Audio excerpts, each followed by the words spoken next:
Hey, what's going on everybody? This is Dom, and today we are comparing the iPad mini to the new Nexus 7. Now I realize this may be a bit unfair considering that Apple hasn't updated the iPad mini in almost a year, but this will give people who are looking to purchase one of these devices at this moment in time a good comparison between the two and maybe let you know which one is going to be better suited for yourself. So we are going to compare various aspects of the hardware on the iPad mini to the Nexus 7, and we'll see which one you prefer. So let's go ahead and get started with this. So the first thing we're going to take a look at is the construction between the two devices.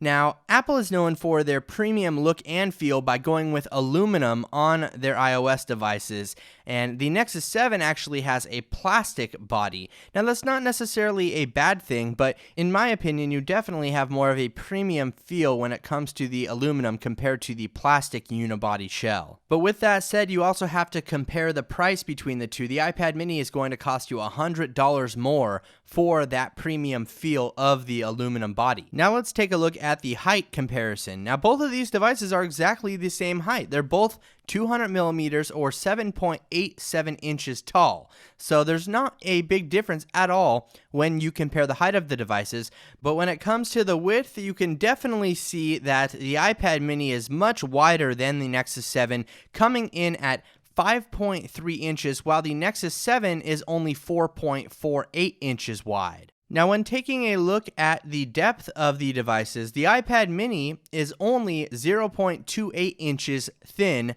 or 7.2 millimeters, while the Nexus 7 is 0.34 inches thin, or 8.65 millimeters. So the iPad mini definitely has a little bit on the Nexus 7 in terms of how thin it is, though the tapered edges of the Nexus 7 make it perceivably thinner when you're holding it in your hand. Now let's compare the displays here. The iPad mini has a 7.9-inch diagonal LED backlit display that has a resolution of 1024 by 768, counting 163 pixels per inch. The Nexus 7 has a 7.02-inch IPS display, 1920 by 1200 resolution, and 323 pixels per inch, but you do have this little bottom soft touch button part right here that does consume part of the display. Now the Nexus 7 has 323 pixels per inch, so you're definitely getting a much crisper picture, but like I said, the display starts right there where my finger is, and you're actually losing almost a little over a quarter inch of space there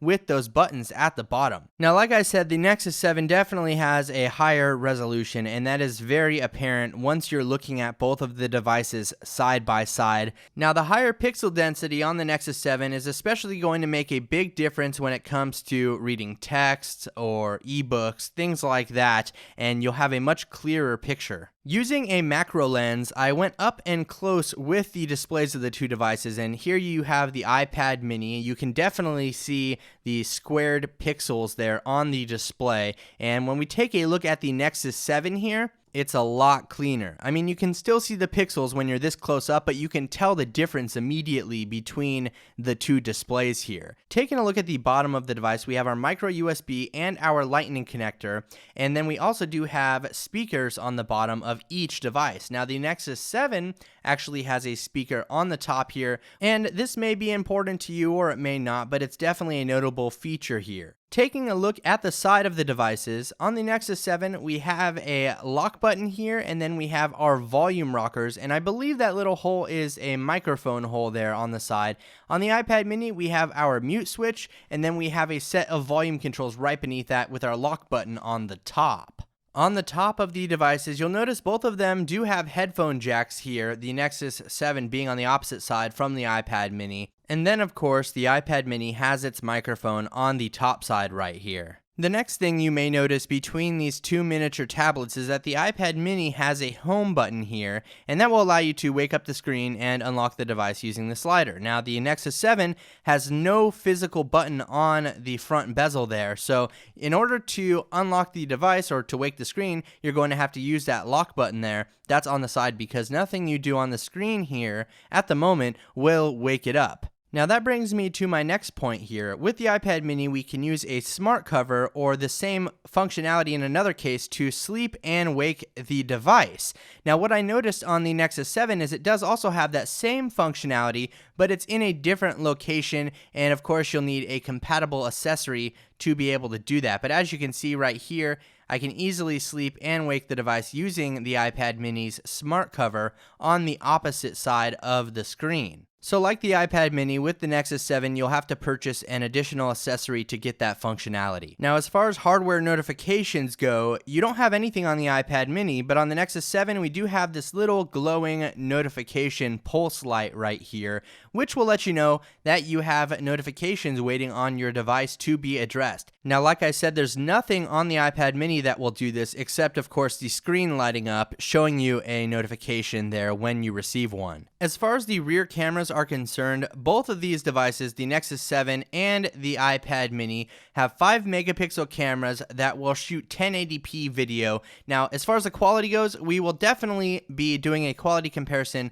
between the cameras in a future video, so stay tuned for that. Now, as far as the front-facing cameras go, both of these devices do have one, and they are both 1.2 megapixel cameras, so they're not going to be the best quality, but they definitely get the job done for things like FaceTime and Skype. One last thing to note is that the Nexus 7 does have built-in wireless charging as well, so you don't have to use the charging port on the bottom if you have a compatible QI wireless charger. So keep that in mind. But overall, I just wanted to give you guys a nice little comparison between the iPad mini and the Nexus 7. Of course, when Apple updates the iPad mini later this year, this comparison may change. So keep that in mind. But if you're looking to buy one here in the near future, then this will definitely help you make that decision. As always, let me know what you think down in the comments below, and leave me a thumbs up if you enjoyed this video. Thanks again for watching, everybody. This is Dom, and have a great day.